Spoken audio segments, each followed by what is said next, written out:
네, 안녕하세요. 권수입니다. 떨리는 목소리로는 좋은 발표를 할 수가 없습니다.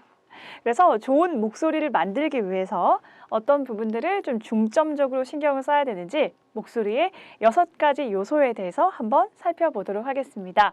첫 번째로는 빠르기입니다. 내가 말을 얼마나 빨리 하고 느리게 하느냐. 그 템포도 중요하다라는 걸 아시면 되겠고요. 자, 두 번째로는 목소리의 크기인 거죠. 얼마나 크게 이야기하냐. 여러분 이렇게 이야기를 하는 목소리의 볼륨도 굉장히 중요하다라는 걸 아시면 되겠습니다. 자, 세 번째로는 높이인데요. 안녕하세요. 고음과 저음인 거죠. 많은 분들이 크기와 높이를 좀 헷갈려 하시는 분들이 많은데요. 크기와 높이는 다르다라고 생각을 해 주시고요. 자, 길이입니다. 장단음을 생각하시면 될 텐데 신체에 있는 눈은 짧게 이야기를 하고요. 내리는 눈은 길게 이야기를 할 수 있도록 합니다.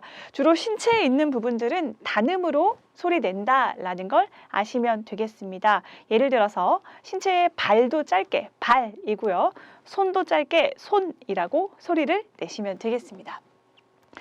자, 다섯 번째로는 쉬기입니다. 포즈가 되는 거죠. 여러분, 쉬고 이야기를 쫙 했었을 때 집중도가 달라진다라는 걸 아시면 되겠습니다. 여섯 번째는 힘주기인데요. 안녕하세요 할 때 안자에다가 액센트를 딱 주는 겁니다. 그래서 힘주기, 액센트 조절을 어떻게 하느냐에 따라서 전달력도 굉장히 틀려진다라는 걸 아시면 되겠습니다. 그래서 이 6가지를 신경 쓰면서 소리를 낼 수 있도록 해야겠고요. 이제 구체적인 방법에 대해서 차근차근 한번 알아볼 텐데요. 목소리가 좋다라는 이야기를 듣기 위해서는 기본적인 3요소를 갖춰야 하는데요. 첫 번째로 호흡의 안정이 필요합니다. 호흡의 안정이 갖춰져야지만 발성으로 연결될 수가 있거든요. 그래서 호흡의 안정을 만들고 난 후 발성으로 연결시켜서 좋은 발성이 완성됐다라고 하면 발음까지도 좋아질 수 있도록 연결시켜야 하는 것입니다. 그러니까 발음이 부정확하다라는 건 혀의 위치와도 관련이 되어 있는데요. 혀의 위치가 성대를 막고 있는 거예요. 안녕하세요 이렇게 막고 있는 상태에서는 발성이 시원하게 될 리가 없죠. 그렇기 때문에 모든 것은 다 연결되어 있다라고 생각하시면 되겠습니다. 예를 들어서 어떤 분이 발성이 되게 좋아요. 안 나왔대요. 네, 어떤 분은 발음은 굉장히 좋습니다. 안녕하세요. 좋은 목소리라고 평가받기에는 좀 부족하죠. 그래서 모든 요소를 갖춰지고 모든 요소가 갖춰진 좋은 목소리를 낼 수 있도록 해야겠습니다. 자, 조음기관 훈련을 한번 해볼 필요가 있겠는데요. 발음이 좋아지기 위해서 조음기관을 잘 활용해서 소리를 내야 하거든요. 자, 첫 번째로는 양뺨을 풍선처럼 빵빵하게 만들면서 조음기관을 좀 풀어주는 겁니다. 입에 공기를 좀 충분히 넣고요. 빵빵하게 만든 다음에 공기를 충분히 이동해 보는 거죠. 여러분도 항상 연습을 좀 해봐야겠다라는 생각이 드시면 일시정지 버튼을 꾹 누르시고 훈련해 보시면 되겠습니다. 짧게 하지 마시고요. 충분한 시간을 가지시고 얼굴 근육을 풀 수 있도록 해주세요. 자, 두 번째로는 입술을 푸르르 떠는 훈련이 필요하겠는데요. 이걸로 설명해 드릴게요. 네. 자, 부풀려서 공기를 이동하셨다면 두 번째로 똑딱똑딱 시계 초침 훈련이 있습니다.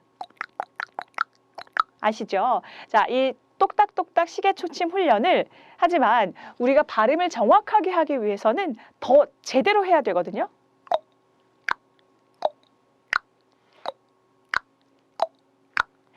짧게 하지 마시고 긴 시간 동안을 훈련을 해 주시고요.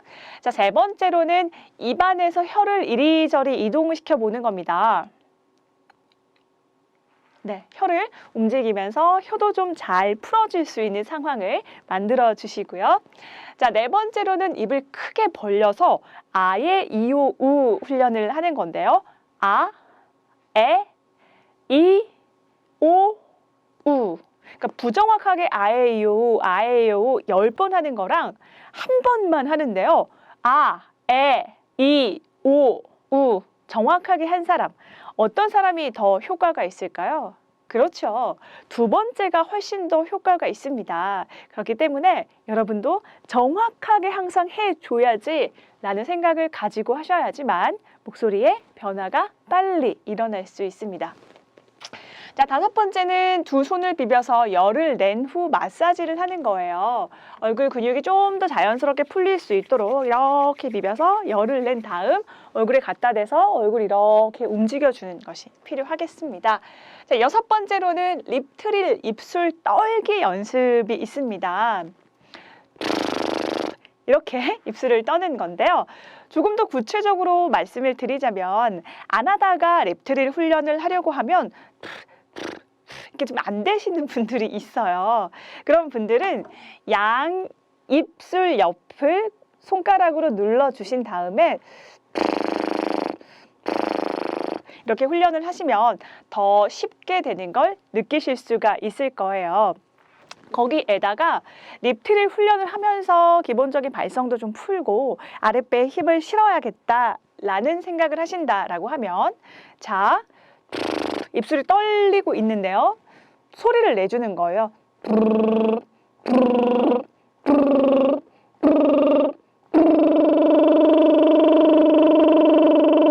해서 입술의 떨림이 계속해서 정확하게 느껴질 때까지, 그리고 아랫배의 힘이 계속해서 들어가면서 내 힘이 붙일 때까지 소리를 빼주는 겁니다. 여기까지 잘 오셨다라고 하면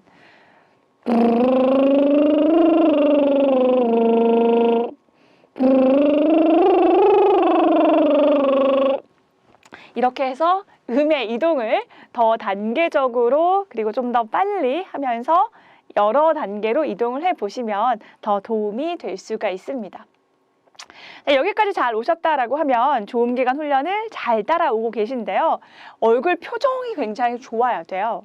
얼굴 표정이 좋아야지만 발음도 좋아질 수가 있고요. 뭔가 긍정적인 에너지를 뿜어내는 목소리가 만들어지는 겁니다. 예를 들어서 전화 상담을 하는데요.